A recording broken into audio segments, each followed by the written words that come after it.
As the sun dipped low on the horizon, its long, thin shadows stretched across the parking lot of the Flying J truck stop. Marcus Bull Henderson had spent 27 of his 52 years on the road as a member of the Iron Brotherhood. With his salt and pepper beard reaching down to his chest, the tattoos covering his arms, and the permanently stern expression carved into his weathered face, he looked exactly like the type Hollywood would cast as a dangerous outlaw. But not being what he appeared to be was the greatest lesson Bull had learned in his life. He was returning from a charity run in Sacramento. His back ached, his throat was dry. All he wanted was a bitter truck stop coffee and a slice of one of those pastries sitting under the plastic domes on the counter. He shut off the engine of his Harley, and the silence that replaced the loud rumble that had scraped at his ears for hours settled over him like a blessing. That was when he heard it, a muffled, hiccuping sob coming from nearby. His knees creaked as he stood. The sound was coming from behind the building, near the trash dumpsters where the light was weak and the asphalt was cracked. He hesitated. At his age, he had learned that sometimes the best thing was to mind your own business. But something in the tone of that crying, desperate, frightened young, pulled his feet toward the source of the sound before his brain could decide. He found her behind an old pickup truck. She couldn't have been older than 8. She was tiny for her age. Her dark curly hair was tied into a messy ponytail. Her pink t-shirt was filthy, and she clutched a small purple backpack to her chest, as if it were a life preserver. Tears streamed down her cheeks, and her small body shook with the force of her sobs. Bull stayed a few steps back, so he wouldn't scare her further. A large man emerging from the shadows was probably the last thing this child needed. "Hey there, little lady," he whispered, crouching down to seem less intimidating. "Are you okay?" The girl's head snapped up. Her eyes widened in terror. She scooted backward until she pressed against the truck's tire, clutching her backpack even tighter. "Easy, easy," Bull said, raising his hands. "I'm not going to hurt you. I just heard you crying and wanted to make sure you're all right. Where are your parents?" The girl shook her head violently, fresh tears spilling down her face. I can't tell," she sobbed. "I have to keep going." Bull's brows furrowed. Something was very, very wrong. "Where do you need to go, sweetheart? Where are you trying to get to?" "Riverside," she whispered. "To my grandma. I need to be there. She's waiting for me." Riverside. Bull's face fell. Out here on Interstate 10, in the middle of nowhere, Riverside was at least 130 kilometers away. "How did you get this far?" The girl's face scrunched. "I walked. Then a nice lady picked me up, but she had to turn another way. Then I walked again. I'm really tired, but I can't stop. I promised." Every instinct Bull had honed over 50 years screamed that something was terribly wrong. A child this age, alone at a truck stop, trying to walk to Riverside? None of it made sense. "What's your name?" he asked gently. "Lily," she said, so softly he almost missed it. "Lily, my name is Marcus, but everyone calls me Bull. Can you tell me why you're trying to get to your grandma all by yourself? Where are your mom and dad?" At that question, Lily's sobs intensified. She shook her head wildly. She clutched the backpack so tightly her knuckles turned white. "I can't say. He told me not to tell anyone. He said terrible things would happen if I did." Bull's blood ran cold. He knew, without a doubt, he was looking at a child in real danger. The only question was, danger from whom? And what was in that backpack she guarded so fiercely? "Lily, sweetheart, I need you to listen to me very carefully," Bull said, keeping his voice calm and steady despite the alarm bells blaring in his mind. "Whatever you're afraid of, whatever someone told you, I promise you, I can help. But I need to understand what's going on. Can you be brave enough to trust me?" Lily stared at him for a long moment. Her chest rose and fell with suppressed sobs. Bull could see she was fighting an inner battle, wanting to trust, terrified of the consequences. "He'll hurt her," she whispered at last. "He said if I don't get there, if I tell anyone, he'll hurt my grandma." Bull felt his jaw tighten. "Who's going to hurt your grandma, Lily?" "My stepdad, Derek." She said the name like it tasted awful. "My mom married him 6 months after my dad died. At first he was nice, but then—" her voice weakened. What happened then, sweetheart? Then he started yelling at my mom, breaking things. And yesterday I heard them fighting. It was really bad. Then I heard something fall, and my mom screamed. And then everything went quiet. Bull's fists clenched. He forced himself to stay calm, keep his voice steady. Where's your mom now, Lily? I don't know, she sobbed. I was hiding in my closet during the fight. I was too scared to come out. And this morning Derek came into my room and said my mom had to leave for a while. He said she didn't want me anymore. But that can't be true. My mom loves me. Of course she does, Bull said firmly. Moms never stop loving their kids. Derek said I had to take this to my grandma, and if I didn't, he would know. He said he has people watching, and if I told the police or teachers or anyone, he'd hurt my grandma before I could get there. He sent me out before the sun came up. He gave me $20 and said, no matter what, get to Riverside. Bull's mind raced. This Derek had sent a terrified child on a 130-kilometer journey, carrying a backpack she wasn't allowed to open. The story about people watching was almost certainly a lie meant to keep her quiet, but the fear in her voice was painfully real. And whatever had happened to her mother, Lily, I need you to do something very brave for me, Bull said. I need you to let me look inside that backpack. No, she cried, tightening her grip as much as she could. I can't. He said I can't look in it. I can't open it. I can't show anyone. He said he'd know. Sweetheart, listen to me. This Derek is counting on you being too scared to tell anyone what's going on. But whatever's in that bag, I need to see it so I can help you, your mom, and your grandma.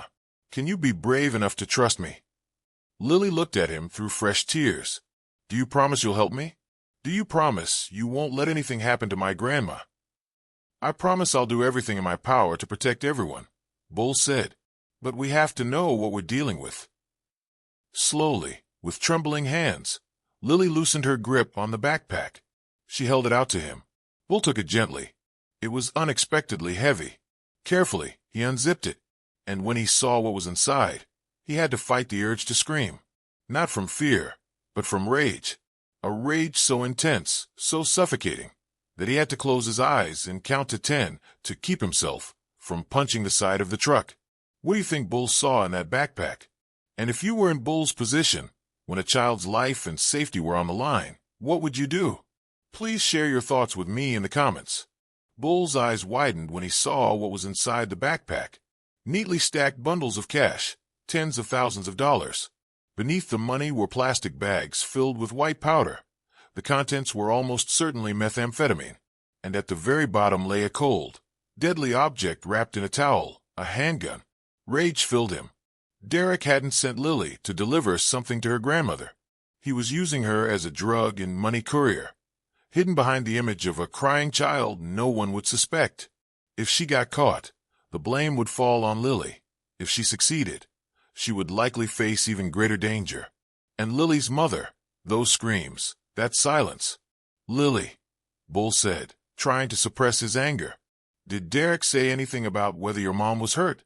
Did you see her this morning? No, Lily whispered. He wouldn't let me see her.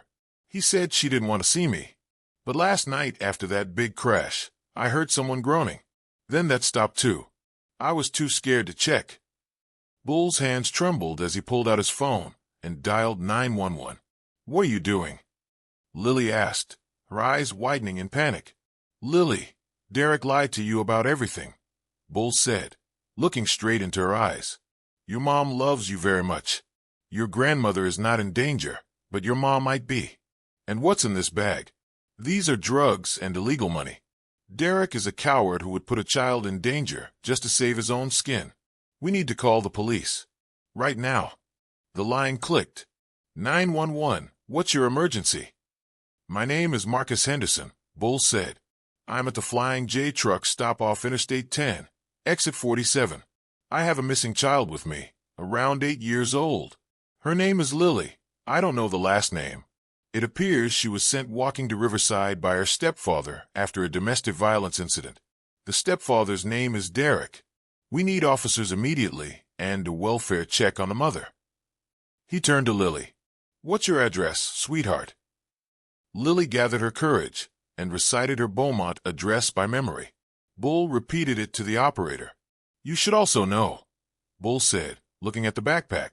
"The child is carrying roughly $30,000 to $40,000 in cash, several bags that are clearly methamphetamine, and a handgun. The stepfather used her as a drug courier." The operator's tone sharpened instantly. "Sir, please do not touch anything inside that bag. Units are being dispatched now. Stay on the line." The next 20 minutes felt like hours. Bull stayed on the phone while Lily, drained by fear and exhaustion, sat on the curb. Bull brought her a bottle of water and a sandwich from a nearby diner to help her regain some strength. When the other bikers at the truck stop saw Bull's patches, they came over to see what was going on. Within minutes, 6 members of the Iron Brotherhood had formed a protective circle around Lily. Their presence alone ensured no one would try to approach the child. "Is she okay, Bull?" asked Tommy Razor Cruz, a former club member and war veteran. "She will be," Bull said firmly. "And we're going to make sure the bastard who did this gets what's coming to him." When the police arrived in 3 patrol cars with flashing lights, the officers approached cautiously, hands close to their weapons. A group of bikers surrounding a small child with a backpack full of drugs and cash wasn't exactly an everyday scene. But Bull calmly explained everything, and Lily tearfully confirmed the details.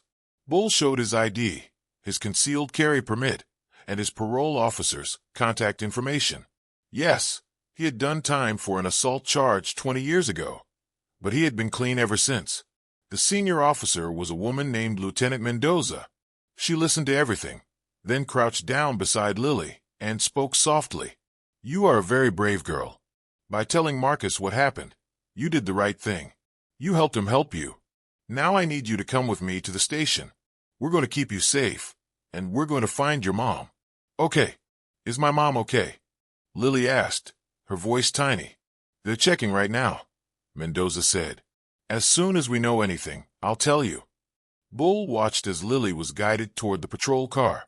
Before the door closed, she turned back, ran to him, and wrapped her arms around his waist. "Thank you," she whispered. "You kept your promise." Bull felt a burn behind his eyes, something he hadn't felt in years. "Stay strong, little lady.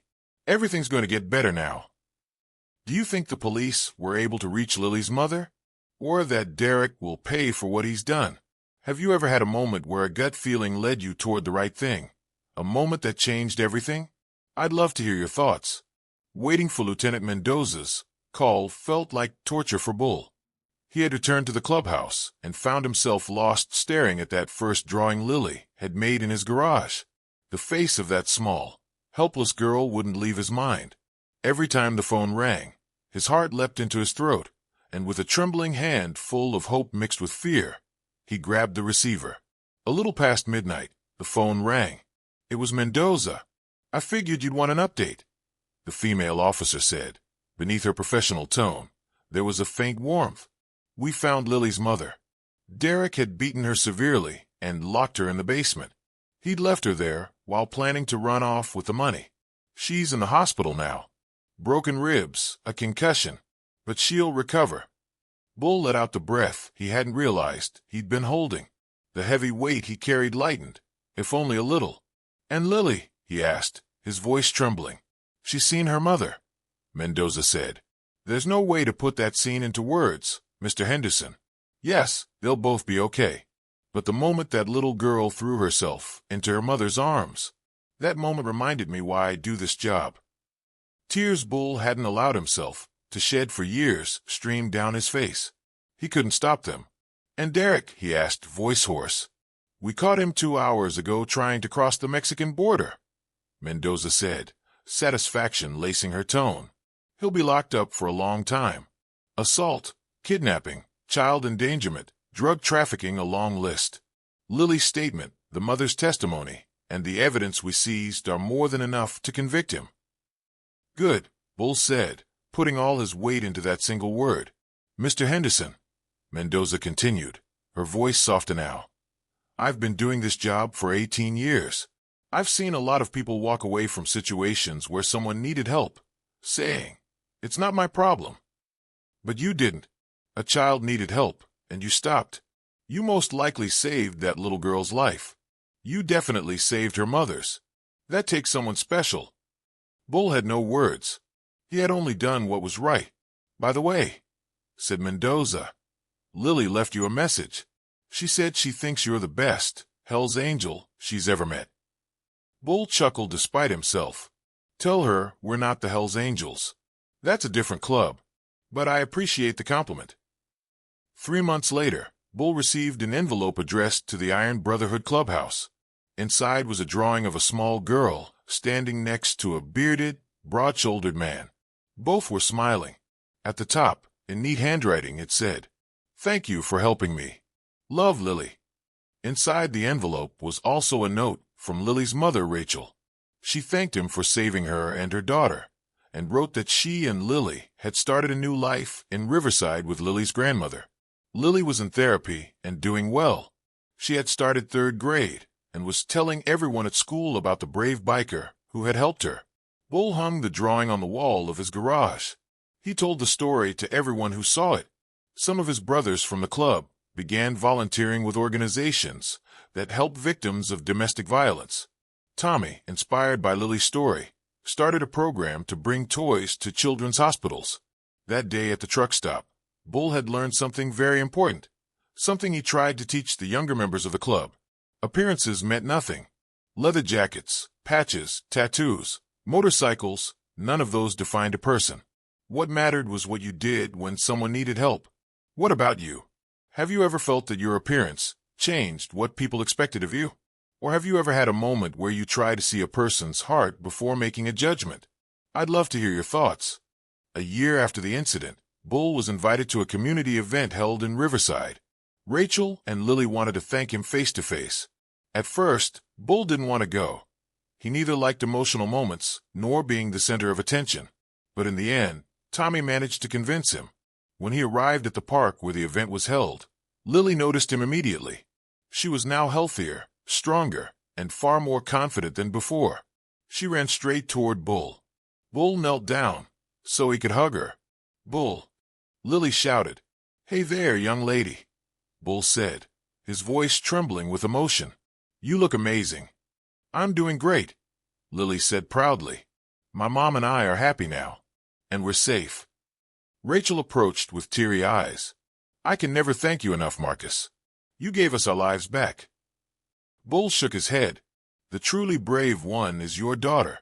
Even though she was scared, she carried that backpack, tried to protect you and her grandmother, and walked 130 kilometers. That's courage. I just did the right thing at the right time." "You did much more than that," Rachel insisted. "You stopped. You listened. You cared about a child who was a stranger to you. Do you realize how precious that is?" Bull couldn't answer. He only lowered his head with an embarrassed expression. As the afternoon went on, Bull watched Lily running and laughing joyfully while playing with the other children. The scene at the truck stop a year earlier flashed through his mind. Everything could have gone in a completely different direction in just a few minutes. If he had been a little later, if he hadn't trusted his instincts, if he hadn't stopped at that moment. But he had stopped. He had listened. Sometimes, that was all it took to change the world. In the evening, as Bull rode his Harley toward the red desert sunset, he pondered perception and prejudice. How many people at the truck stop had seen Lily but looked away? Or how many had seen Bull himself, big, tattooed, wearing a patched jacket, and considered him a threat? The world was full of people who judged based on appearance, but it was also full of people who could see the person behind the appearance. Bull decided he wanted to belong to the second group. In fact, he always had. The leather jackets and patches were just a shell. Inside was a man who believed you should stop when someone needed help. A simple truth, yet incredibly valuable. When he got home, his phone buzzed. It was a message from Tommy. "Next toy delivery is in 3 weeks. You in?" Bull smiled and replied, "Always." Because that was what it meant to be part of a brotherhood, whether it was the Iron Brotherhood MC or the greater brotherhood of humanity. You showed up. You helped. You protected those who couldn't protect themselves. And sometimes, if you were lucky enough, you became someone's hero, even if you didn't look like a typical hero, especially if you didn't look like one. Dear friends, Bull and Lily's story ends here, but there are still countless stories in the world that need help, compassion, and courage. If this journey touched your heart, if it reminded you of the importance of looking beyond appearances, listening to what feels right, and making a difference, please help us spread this message. By subscribing to my channel, you can reach more stories that highlight hope and the power of the human spirit. This is not just a channel, it's a community where kindness and awareness grow. Don't forget to click the subscribe button and activate the bell next to it. You'll be notified instantly when new stories are published. Also, sharing your thoughts in the comments truly means a lot to us. Your support ensures that these meaningful stories continue to live on. Thank you sincerely for being part of this. With love and respect,